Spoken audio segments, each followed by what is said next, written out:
What if I told you there are biblical stories so controversial that most churches refuse to teach them? Stories that were deliberately hidden from Sunday school lessons because they challenge everything you thought you knew about biblical history.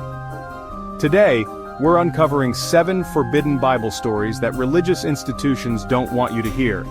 But before we begin, hit that subscribe button because 89% of viewers who enjoy this content aren't subscribed yet.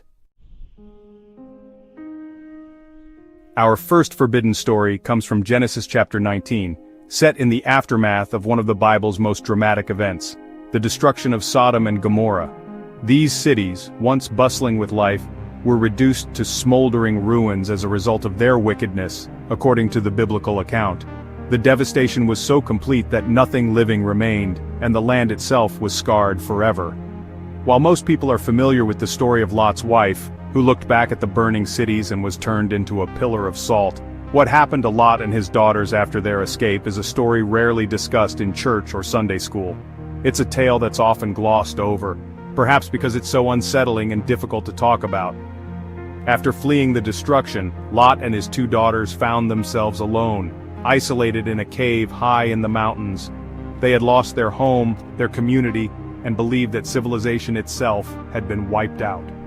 The silence and desolation must have been overwhelming, with only the echo of their footsteps and the distant memory of what they had lost. In this desperate isolation, Lot's daughters faced a terrifying thought, that they might be the last survivors on earth. With no hope of finding husbands or rebuilding their lives, they made a shocking and controversial decision, one that would echo through history. Over 2 consecutive nights, the sisters got their father drunk with wine. In his inebriated state, Lot was unaware of what was happening. Each daughter, in turn, lay with him, believing this was the only way to ensure the survival of their family line. It's a story that's both disturbing and deeply human, revealing the lengths people might go to in the face of extinction. This ancient narrative raises uncomfortable questions about survival, morality, and the choices people make when pushed to the brink. It challenges us to consider what we might do in similar circumstances, and how desperation can blur the lines between right and wrong. For this reason, most churches and religious teachers avoid this passage entirely. It's a story that doesn't fit neatly into sermons or children's lessons, and its implications are difficult to reconcile with modern values. Yet the children born from this act, Moab and Ammon, would go on to become the ancestors of 2 powerful nations. These nations, the Moabites and the Ammonites, played significant roles in the history of the ancient Near East, often clashing with the Israelites and shaping the destiny of the region for generations to come. Story number 2 is a tale of courage, cunning, and justice, one that centers on a woman named Tamar. Her remarkable story is found in Genesis chapter 38, and it stands out as one of the most dramatic and complex narratives in the Hebrew Bible. Tamar's journey is not just about personal survival but about challenging the very structures of power and tradition that sought to silence her. After her husband died, Tamar was left vulnerable in a society where a woman's security depended on her connection to a male relative. According to ancient law, she was promised to her late husband's brother, a practice meant to protect widows and continue family lines. But this promise was not kept, leaving Tamar in a precarious position, both socially and economically. When it became clear that the family would not fulfill their obligation, Tamar refused to accept her fate quietly. Instead, she devised a bold plan, determined to claim the justice and security that were rightfully hers. Her actions would require both bravery and intelligence, as she navigated a world stacked against her. Disguising herself as a temple prostitute, Tamar waited by the roadside, veiled and unrecognizable. When her father-in-law Judah passed by, she seduced him, an act that was both shocking and subversive, given the strict social codes of the time. Tamar's disguise was not just a means of survival, but a calculated move to force justice from those who had denied her. Judah, not realizing her true identity, agreed to her terms, but could not pay immediately. As collateral, Tamar took his seal, cord, and staff, personal items that would later become crucial evidence. These objects were more than mere tokens, they were symbols of Judah's identity and authority.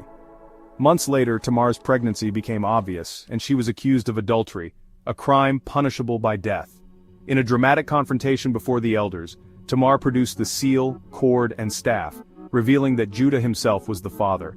Her cleverness turned the tables, exposing the hypocrisy of those who judged her.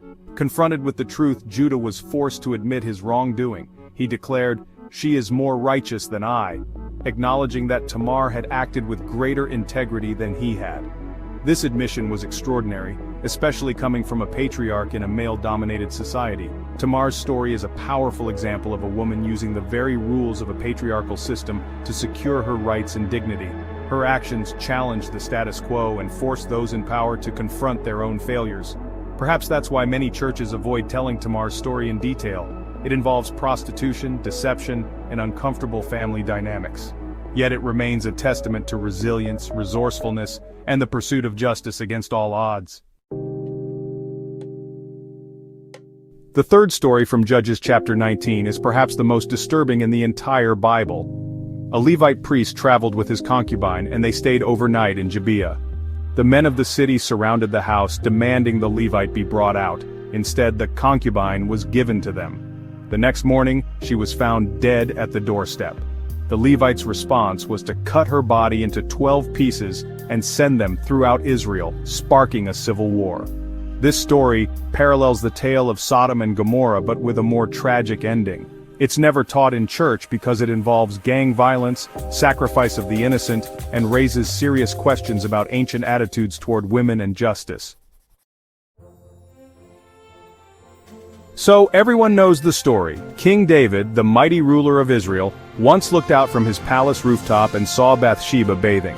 This moment, often romanticized or glossed over, actually marks the beginning of one of the Bible's most unsettling tales.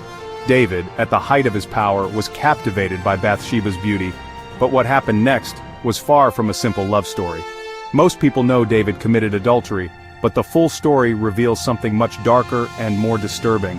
This wasn't just a lapse in judgment or a forbidden romance, it was a grave abuse of power, with consequences that rippled through generations. As king, David wielded absolute authority. In ancient times, a king's word was law and his desires were rarely questioned. He sent for Bathsheba and she was brought to him. She had no real choice, no voice, and no way to refuse the most powerful man in the land. Bathsheba's story is often misunderstood. She wasn't a willing participant in an affair, she was a victim of David's unchecked authority. This was not a consensual relationship, but a clear example of exploitation and the tragic consequences of power gone unchecked. When Bathsheba became pregnant, David's concern shifted from desire to damage control. He tried to cover up his actions by recalling her husband Uriah, a loyal soldier, from the battlefield, hoping Uriah would sleep with Bathsheba and believe the child was his. But Uriah, devoted to his comrades and the code of war, refused to enjoy the comforts of home while his fellow soldiers fought. David's plan failed, so he resorted to something even more sinister. He ordered Uriah to the front lines, ensuring his death in battle. After Uriah's death, David took Bathsheba as his wife, but the prophet Nathan soon confronted him. Nathan told a parable about a rich man who stole a poor man's only lamb, a story that mirrored David's own actions. David, not realizing the story was about him, was outraged at the injustice. Only then did Nathan reveal the truth, forcing David to face the enormity of his sin and the pain he had caused. This tale is a stark reminder of how power can corrupt even the most revered leaders. It shows that even a man described as after God's own heart was capable of terrible acts when blinded by desire and authority. The story of David and Bathsheba isn't just about personal failure. It's a warning about the dangers of unchecked power and the far-reaching consequences of our choices. In Judges chapter 11, Jephthah made a vow to God before battle, saying he would sacrifice whatever came out of his house first, if granted victory. He did win the battle, but, well, the first to greet him was his only daughter, dancing with joy. Despite her pleas for 2 months to mourn her virginity, Jephthah kept his vow.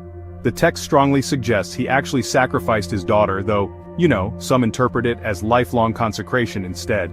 This story is avoided because it involves human sacrifice, raises questions about God's acceptance of rash vows, and really shows the tragic consequences of religious extremism. It challenges the notion that all biblical characters made wise decisions. Genesis chapter 34 tells of Dinah, Jacob's daughter, who was assaulted by Shechem, a prince who then claimed to love her and wanted marriage.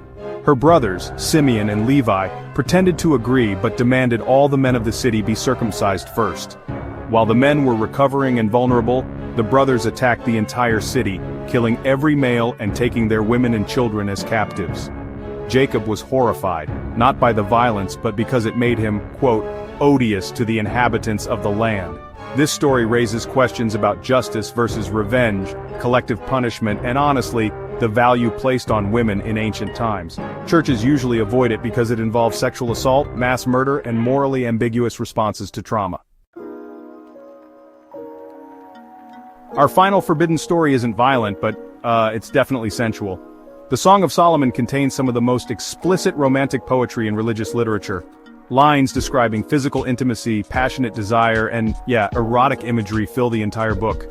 While scholars debate whether it's allegorical about God's love for Israel or simply celebrating human love and sexuality, most churches either skip it entirely or really sanitize interpretations. The explicit nature of the poetry challenges puritanical views of sexuality and shows that the Bible isn't afraid to celebrate physical love and desire between committed partners.